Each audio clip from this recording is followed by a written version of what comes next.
My name is Jack, and I'm 50 years old. My wife, Rachel, is 30, and I've always been proud of our relationship, despite the obvious age gap.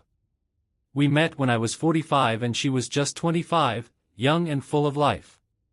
It was my second chance at love, having gone through a difficult divorce a few years before meeting her. Rachel had this energy, this charm that I couldn't resist. She was lively, adventurous, and always pushed me to try new things, keeping me young at heart. I felt lucky, really, like I had hit the jackpot with her. We were different in many ways. She loved socializing, hanging out with friends, and going out, while I was more of a homebody, content with quiet nights and cozy weekends. From the beginning, I knew Rachel loved the excitement of life, and it was one of the things I adored about her. When we got married, I promised myself I'd never hold her back, despite my own preferences. Our first few years were beautiful. We traveled together, went to concerts, and even attended wild parties that would have been out of my comfort zone before meeting her. But I did it for her. I wanted to make her happy. As time went on, though, Rachel started pulling away. It wasn't immediate, just little things at first, late nights out with friends, unexplained absences, or vague mentions of people I didn't know. I chalked it up to her youth, her desire to have fun. She was only 30, after all, and I understood that she needed more excitement than I could always offer. Still, I tried to keep up, even if my body reminded me often that I was no longer in my 20s. One night, as we sat in the living room, I noticed her texting more than usual. Her phone never seemed to leave her hand. The glow from the screen illuminated her face as she typed away, occasionally letting out a small laugh or smirk. I asked her who she was chatting with, but she brushed it off, saying it was just her friends. It bothered me, but I didn't push it. I trusted her, or at least, I wanted to. It wasn't long before my trust in Rachel started to erode. There were too many late nights, too many excuses that didn't add up. She started going out more frequently, claiming she needed a break from the monotony of life at home. I understood, or at least I tried to, but it became harder to accept when she'd return home smelling of perfume that wasn't hers or with a light in her eyes that I hadn't seen in a long time. I began to question her more, but she always had answers. Sometimes they were vague, but Rachel was clever. She knew how to make me feel guilty for even asking. "Jack, you're being paranoid," she'd say with a dismissive wave of her hand. "You're too old to understand how friendships work these days. Not everything is about you." Her words stung, but I let them go. After all, she was right about one thing: I was older, and maybe I didn't understand everything as clearly as I once thought I did. But my suspicions grew. It wasn't just the late nights or the perfume, it was the way she stopped looking at me with the same warmth. The distance between us, once so filled with laughter and connection, now felt cold and unfamiliar. I started noticing patterns. Certain names would pop up in conversations more than others, and when I'd ask about them, she'd brush it off, saying they were just friends from work. "You don't know them, Jack, they're just people I hang out with after work," she'd say with an exasperated tone, as if I were the unreasonable one. One night, as I lay in bed waiting for her to come home, I decided to check her phone. She'd been out for hours, and I hadn't heard from her. When I unlocked it, my heart sank. There were dozens of messages, mostly with a man named Paul. The texts were flirty, suggestive even. My heart pounded in my chest as I scrolled through them, my worst fears materializing right in front of my eyes. She was seeing someone else. I confronted Rachel about Paul, and she didn't deny it, at least not directly. "He's just a friend, Jack." "You're overreacting," she said, but her eyes wouldn't meet mine. That was when things really started to unravel. The next week, she told me she wanted to go to a party. I wasn't happy about it. In fact, I was against it. It wasn't the party itself that bothered me, but the fact that she wanted to go alone, without me. "Why can't we go together?" I asked, trying to sound casual, even though my stomach churned at the thought of her being out all night again, especially after what I had found on her phone. "Because, Jack, it's not your kind of thing," she replied with an edge in her voice. "It's a work thing, mostly. You'll be bored, trust me. But I didn't trust her, not anymore. I don't think you should go, I said, standing firm for the first time in a long time. She laughed at me. Oh, come on, Jack. You're not my father. I'm going, and that's final. We argued for hours that night. I told her I didn't want her going out to a party where I wasn't welcome, especially after everything that had been happening. But she didn't listen. Rachel had already made up her mind, and nothing I said was going to change it. As we went to bed, I could feel the tension between us, thick and suffocating. I knew she wasn't going to back down, and a part of me feared what she would do next. That night, while I lay awake, I heard the front door creak open. She was leaving, despite everything I had said. She had packed a small bag and slipped out into the night, not even bothering to say goodbye. Rachel had left me lying in bed, filled with the kind of anger I hadn't felt in years. She didn't even care that I was against the party, she just went off without so much as a glance back. I couldn't stand it any longer. Something inside me snapped as I heard the door close behind her, the sound echoing in my head like a taunt. I got out of bed, pacing the room, my thoughts racing. I wasn't the type of man who usually sought revenge, but I wasn't going to let this slide. She had crossed a line too many times. I thought about everything, the texts, the lies, the late nights, and each memory only fueled my anger. It wasn't just that she had walked out on me tonight, it was the months of slow betrayal that led us here. She was making a fool out of me, and I wasn't going to be the old, clueless husband anymore. I was going to show her that she couldn't keep doing this, that she couldn't just walk all over me. I pulled out my phone and stared at her last message. "Don't wait up," she had said. It was cold, heartless, as if I didn't even matter anymore. Fine, I thought. If she wanted to play that game, I could play too. I grabbed my keys and walked out the door without a second thought. I didn't have a plan at first, but as I drove aimlessly through the night, an idea started forming in my mind. She had gone to that party, the one I was explicitly not welcome at. But I knew the place. I'd overheard her mentioning the location earlier on a call with one of her friends, and I wasn't about to sit back and let her think she could do whatever she wanted without consequences. Tonight was going to be different. As I drove, the anger in me boiled hotter. My hands gripped the steering wheel tightly, my knuckles turning white. I didn't care what I found when I got there, I was ready for anything. I was done being the fool, and if Rachel wanted to live this wild, carefree life, then she was going to see that there were real consequences for treating me like I was invisible. I arrived at the house where the party was being held. It was in a wealthy part of town, where people had enough money to throw around without a care. The driveway was lined with expensive cars, and music pulsed through the walls of the house, loud enough to shake the windows. I parked down the street, far enough away to go unnoticed but close enough to watch. I sat there for a few minutes, my mind spinning, trying to decide how far I was willing to go. Part of me wanted to storm in, cause a scene, and drag her out in front of everyone. But another part of me, a darker part, wanted to hurt her the way she had been hurting me for months. I wasn't going to make it easy for her. If she was going to betray me, then I was going to show her just how much it stung. I took a deep breath and walked up to the house. The door was open, people milling about, laughing and drinking as if they didn't have a care in the world. I slipped inside, unnoticed, blending into the crowd. It wasn't hard to find Rachel.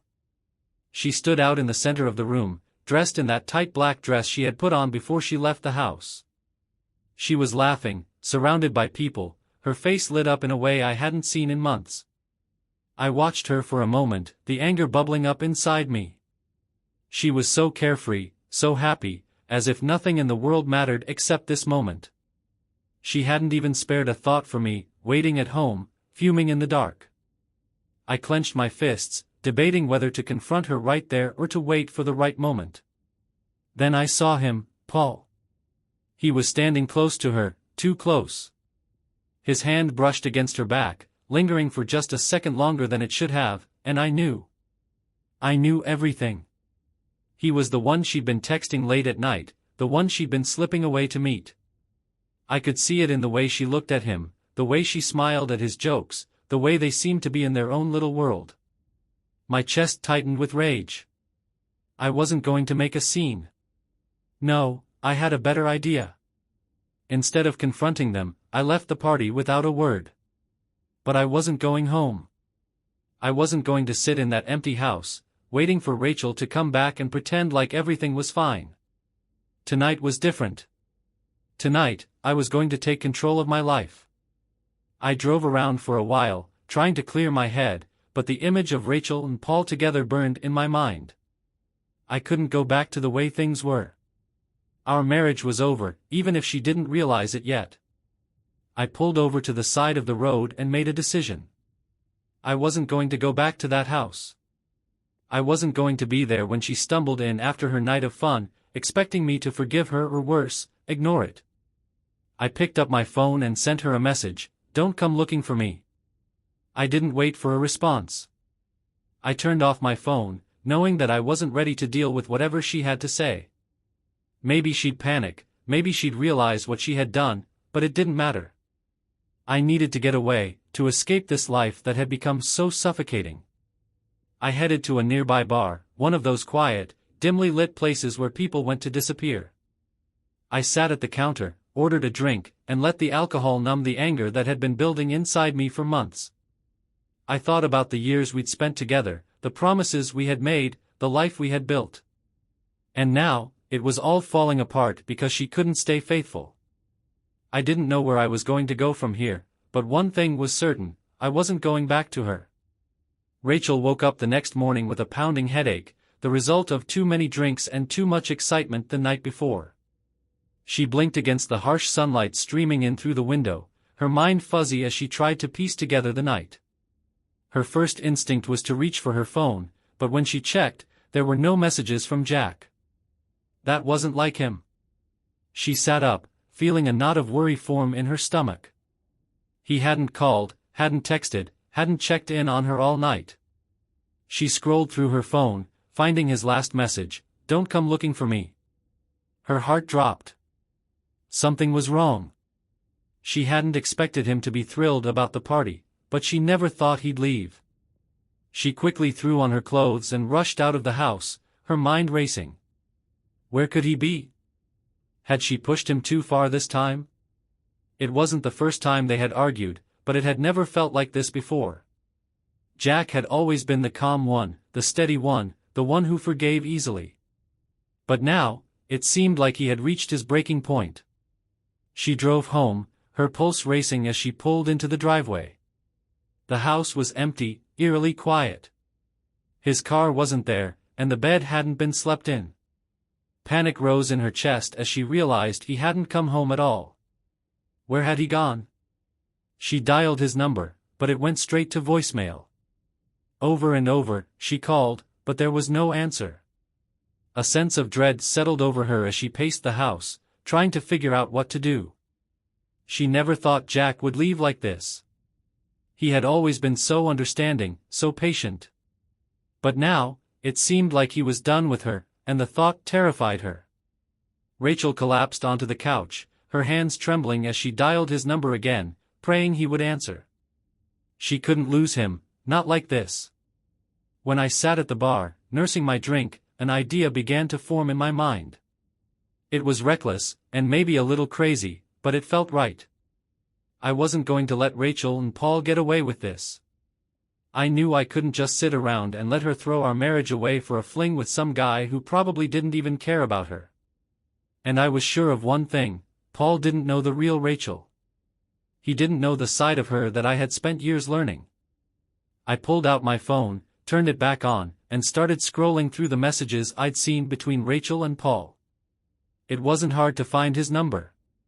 There it was, staring back at me, like an open door to my next move. Without thinking twice, I copied his number into my phone and called him. "Hello?" Paul's voice was casual, like he hadn't just spent the night with another man's wife. "Paul," I said, my voice steady, masking the anger simmering underneath. "It's Jack. Rachel's husband." There was a pause on the other end of the line, and I could almost hear his mind racing, trying to figure out what to say. Jack, Don't bother with excuses, I cut him off, my tone sharp. I know what's going on. I'm not here to argue. But I think you should know something about Rachel. Paul stayed quiet, probably confused about where this was going. I'm listening. Meet me at Club Mirage, I said, naming the strip club just on the outskirts of town. We need to talk. It's in your best interest. I hung up before he could respond. I didn't care whether he agreed or not. He would come. Curiosity or fear would drive him there, and that was all I needed. If Rachel thought she could replace me so easily, I was about to give Paul a reality check that would blow everything wide open. I finished my drink, left a tip on the counter, and headed for Club Mirage. It wasn't the type of place I frequented, but I knew it well enough. It was dark, loud, and filled with people looking to forget their troubles. Perfect for a confrontation where nobody would be paying attention to us. When I arrived, I found a booth in the corner, far enough from the stage to avoid the spotlight but close enough to the action that no one would overhear us. I ordered another drink and waited. It didn't take long before I saw Paul walk through the doors, looking a little out of place in his clean-cut suit. He spotted me quickly and made his way over, his face a mix of confusion and unease. "What's this about?" Paul asked, sitting down across from me, glancing around like he didn't want to be seen. I leaned forward, staring him dead in the eyes. "It's about Rachel. She's been lying to you." Paul blinked, taken aback. "What do you mean?" She's only with you for your money," I said bluntly, cutting him off. "She doesn't love you, Paul. She's using you. The same way she's been using me." Paul's face went pale. "That's not true. Rachel, she cares about me." I laughed, shaking my head. "Cares about you? Do you really believe that?" "Let me tell you something, Paul. Rachel has always cared about one thing, security. I know her better than anyone. She's always been drawn to people who can give her the lifestyle she wants. You think you're special? You're just another guy with a fat wallet and a nice car." His expression shifted from shock to anger. "You're lying." "Am I?" I shot back. "Tell me this, how well do you really know her? How long have you been seeing her? A few months? Maybe a year? Do you even know what she does when she's not with you? She's been lying to both of us, Paul. The only difference is, I've seen this side of her before." Paul's jaw clenched, his hands gripping the edge of the table.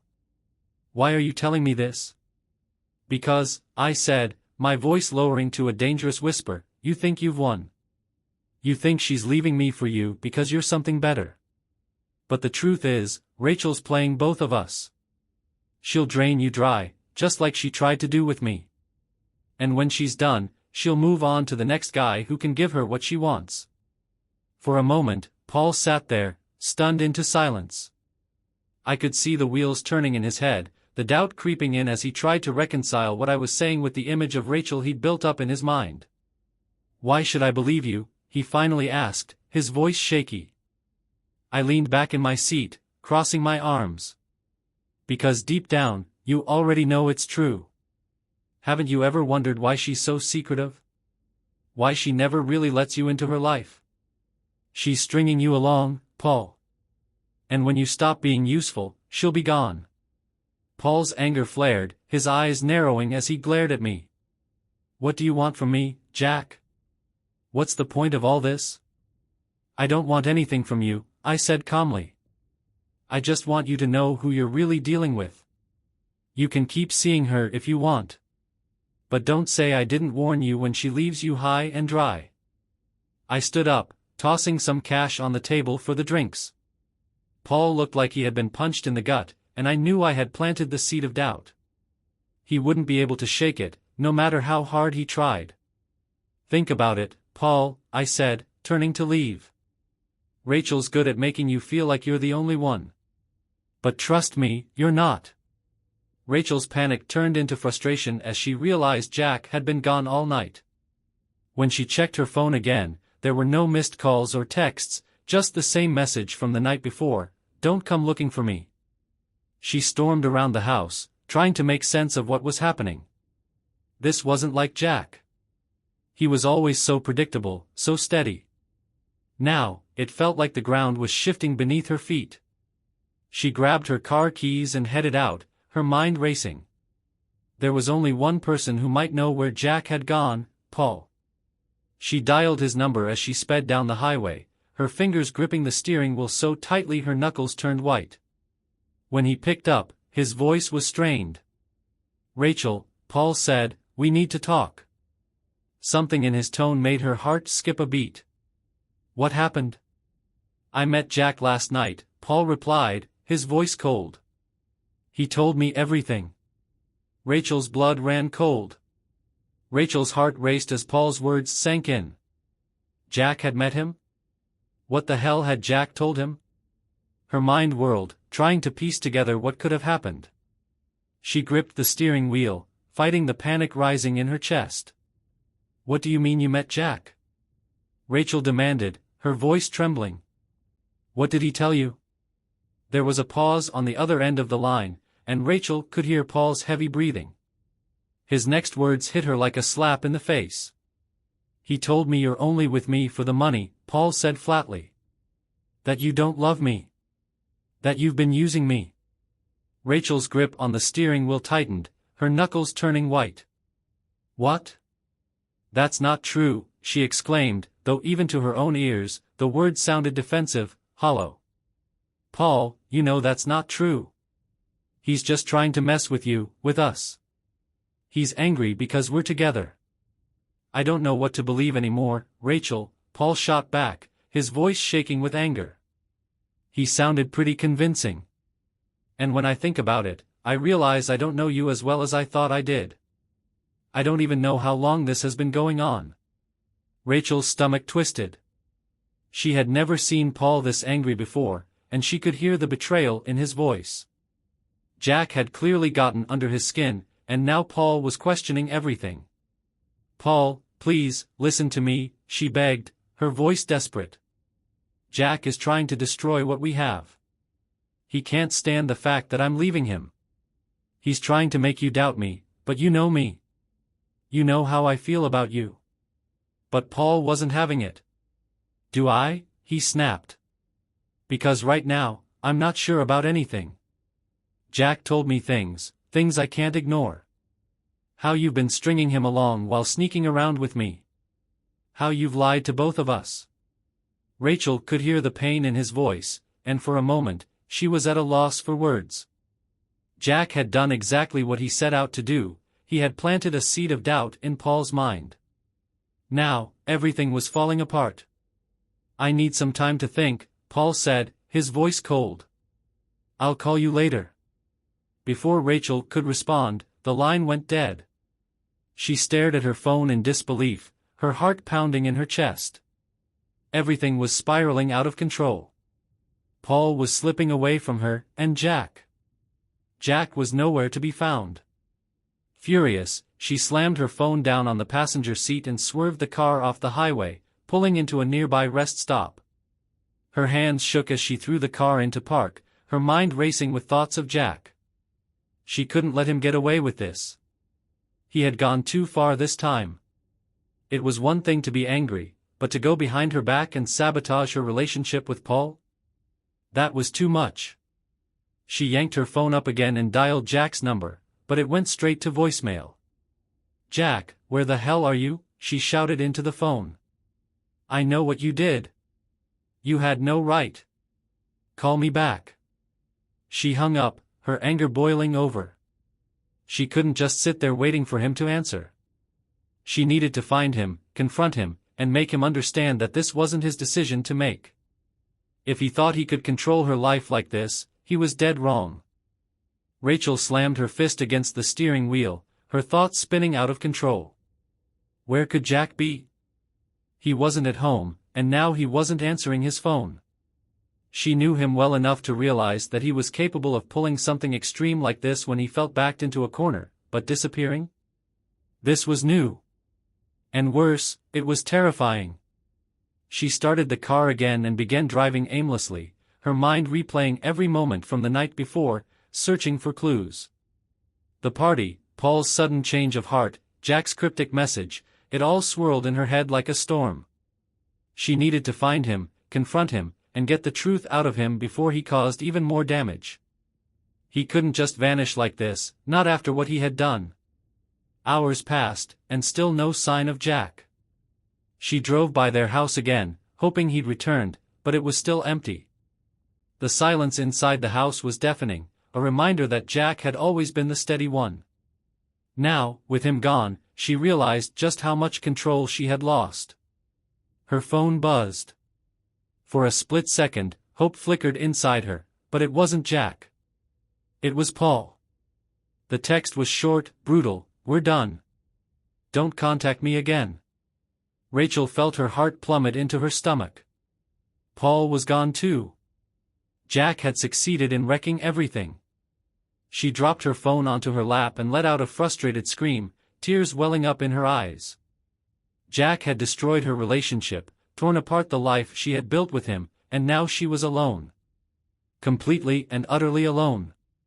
With nowhere else to turn, Rachel finally headed back to their house, the place that now felt more like a prison than a home. She parked the car in the driveway and sat there for a long time, staring at the front door, wondering if Jack was inside.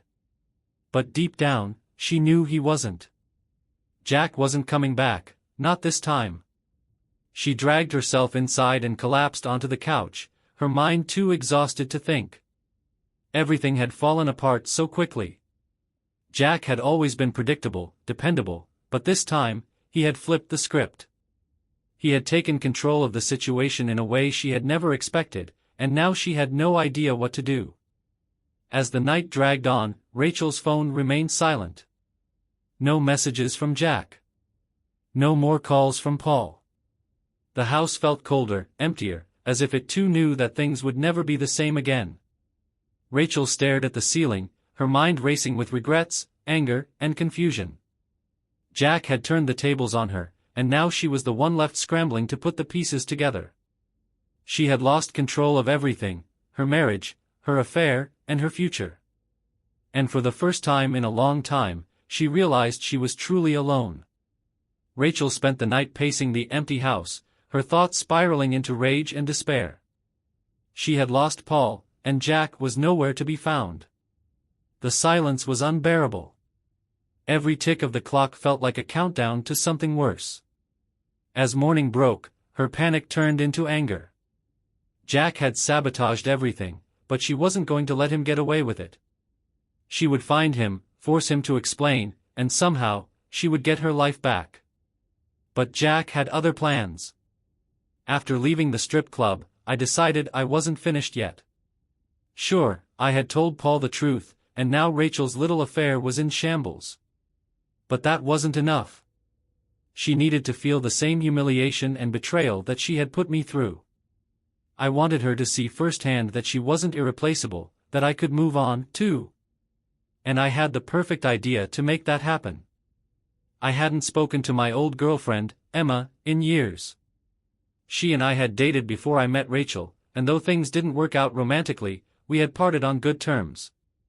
Emma was 30 now, just like Rachel, and still as vibrant and confident as ever. I called her up and, after explaining the situation, I asked for her help. She agreed, laughing at the idea of turning the tables on Rachel. The next day, I picked up Emma, and together, we drove back to the house. We walked up to the front door, pretending to be a couple, arms around each other, laughing as though everything was perfect. As we approached the door, I felt a twisted sense of satisfaction. Rachel was inside, waiting, and she had no idea what was coming. I unlocked the door and walked in with Emma by my side. The sound of the door opening was enough to get Rachel's attention. She appeared in the hallway, her face pale and eyes wide, as if she had just seen a ghost. For a moment, she froze, staring at me, and then at Emma, confusion and shock flashing across her face. What the hell is this, Jack? Rachel demanded, her voice rising with disbelief. She looked between us, her hands shaking. Who is she? I didn't bother to hide the smirk on my face as I pulled Emma closer. This is Emma. You remember her, don't you? We used to date before you and I met. We've reconnected. And, well, since you've been so busy with Paul, I figured it was time for me to move on, too. Rachel's mouth dropped open, her shock quickly turning into fury. Are you out of your mind? She yelled, stepping forward, her eyes blazing with anger. You bring her into our home? Emma, playing her part perfectly, smiled sweetly and clung to my arm. Nice to meet you, Rachel. Jack's told me so much about you. That was the last straw. Rachel snapped. Without warning, she lunged at Emma, grabbing her by the hair and pulling hard, her face twisted with rage. You bitch, she screamed, yanking Emma toward the floor. Emma cried out, struggling to break free, but Rachel was relentless, her hands tightening in Emma's hair as she dragged her down. For a split second, I was frozen in disbelief. I had expected Rachel to be angry, maybe even throw a fit, but this? She had completely lost control. I rushed forward, grabbing Rachel's arms and pulling her away from Emma. That's enough! I shouted, my voice booming through the house. Rachel tried to struggle, but I held her back, my grip firm. Emma stumbled backward, holding her head where Rachel had grabbed her, her eyes wide with shock. She had agreed to help me with my plan, but I could tell she hadn't expected things to get this physical. I glanced at her, making sure she was okay, and then turned my full attention to Rachel, who was still seething, her chest heaving with fury. How dare you bring her here? Rachel screamed, tears of anger streaming down her face. You think this is funny? You think this is a game? I looked at her, my face hardening. You've done nothing but lie to me for months, Rachel. You've been sneaking around with Paul, acting like I didn't exist. Well, now you know how it feels. Rachel glared at me, her fists clenched at her sides. You're a coward, Jack. You couldn't face me, so you pull this crap? What is wrong with you? I shook my head, my anger bubbling up to the surface. What's wrong with me? What's wrong with you? You've been cheating on me, lying to me, and making me feel like an idiot in my own home. You thought you could get away with it, that I'd just sit back and let you destroy our marriage. Well, guess what? I'm done. Rachel stood there, trembling with rage, but for the first time, she didn't have a response. The silence stretched between us, heavy and suffocating. I want you out, I said, my voice cold and final. You've destroyed everything we had. I'm not going to keep playing your games. It's over, Rachel. Her eyes widened in disbelief. You can't just throw me out, Jack. This is my home, too. Not anymore, I replied, my tone icy. Pack your things and leave. You've got until tomorrow. After that, I don't want to see you again. Rachel's face crumpled, but I didn't let the moment soften me. I had made up my mind. This was the end. The revenge was complete. You'll regret this, Jack, she spat, her voice shaking with anger and desperation. You think this makes you a man? You're pathetic.